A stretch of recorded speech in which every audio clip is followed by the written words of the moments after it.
Alhamdulillah wassalatu wassalamu ala Rasulillah. Kita akan mentadabburi ayat-ayat Al-Qur'an. Adapun yang akan kita tadabburi yang pertama yaitu surat Al-Fatihah. Karena ia adalah merupakan a'dhamu suratin fil Qur'an, surat yang paling agung dalam Al-Qur'an. Sebagaimana dalam riwayat Muslim dari hadits Abu Sa'id Al-Mu'alla bahwasanya Nabi SAW bersabda kepada beliau, "Ala u'allimuka a'dhama suratin fil Qur'an." Maukah aku ajarkan kepada kamu surat yang paling agung dalam Al-Qur'an, yaitu Al-Fatihah.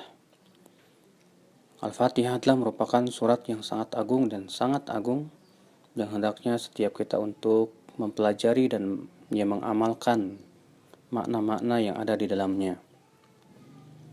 Surat Al-Fatihah telah sepakat para ulama bahwa ia berjumlah 7 yaitu ayat.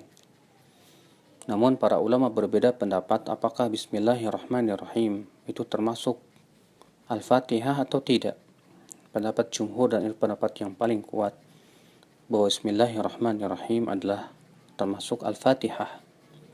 Berdasarkan hadis dalam riwayat Baihaqi dengan sanad yang hasan insyaallah, bahwa Nabi SAW menyebutkan, ya wa Bismillahirrahmanirrahim ayatun minha, bahwa Bismillahirrahmanirrahim termasuk salah satu ayat Al-Fatihah.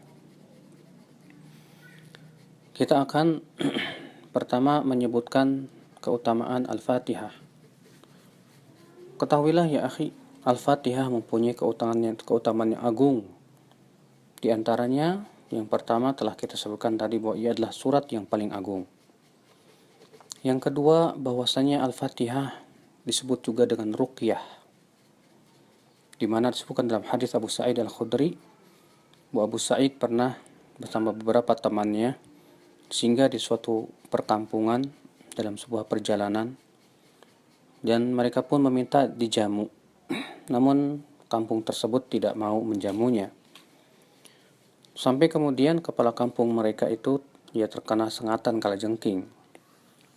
Kemudian mereka berusaha mengobatinya dengan berbagai macam cara, namun mereka tidak bisa. Lalu salah seorang dari mereka datanglah kepada para sahabat ini dan berkata, "Hal minkum min raqin?" Apakah di antara kalian ada yang mampu atau bisa meruqyah? Kata Abu Sa'id, "Aku." Maka kemudian Abu Sa'id pun meruqyahnya dengan membaca Al-Fatihah, tapi dengan syarat mereka mau memberinya jamuan. Maka kepala kampung menjanjikan sekelompok kambing untuk mereka.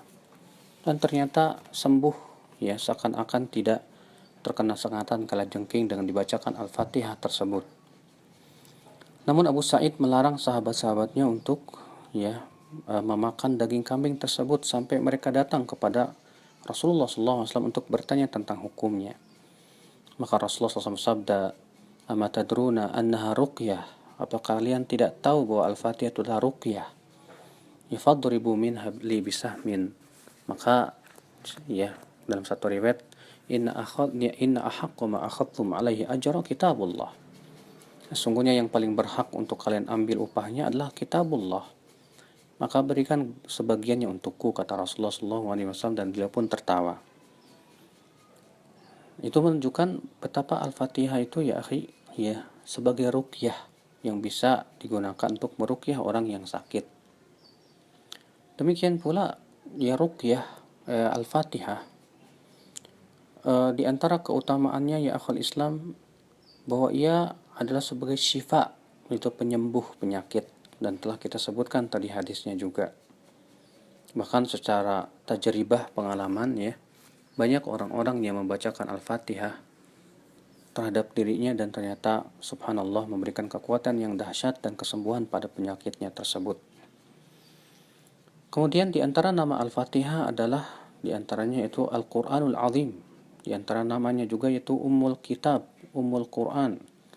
Di antara namanya juga As-Sab'ul Mathani, 7 yang diulang-ulang. Itu semua ditujukan oleh dalil-dalil, di antaranya ayat Allah Subhanahu wa taala menyebutkan As-Sab'ul Mathani wal Qur'anul Azim. Wa Al-Fatihah itu adalah As-Sab'ul Mathani, 7 ayat yang diulang-ulang, dan Al-Qur'an yang agung. Maka Al-Fatihah adalah merupakan surat yang paling agung. Adapun hadis yang menyebutkan Al-Fatihah lima quri'at laha, Al-Fatihah itu tergantung dibaca untuk apa, maka ketahuilah bahwa hadis ini telah dinyatakan palsu oleh banyak para ulama, di antaranya Ibnu Jauzi dan yang lainnya. Wallahu a'lam.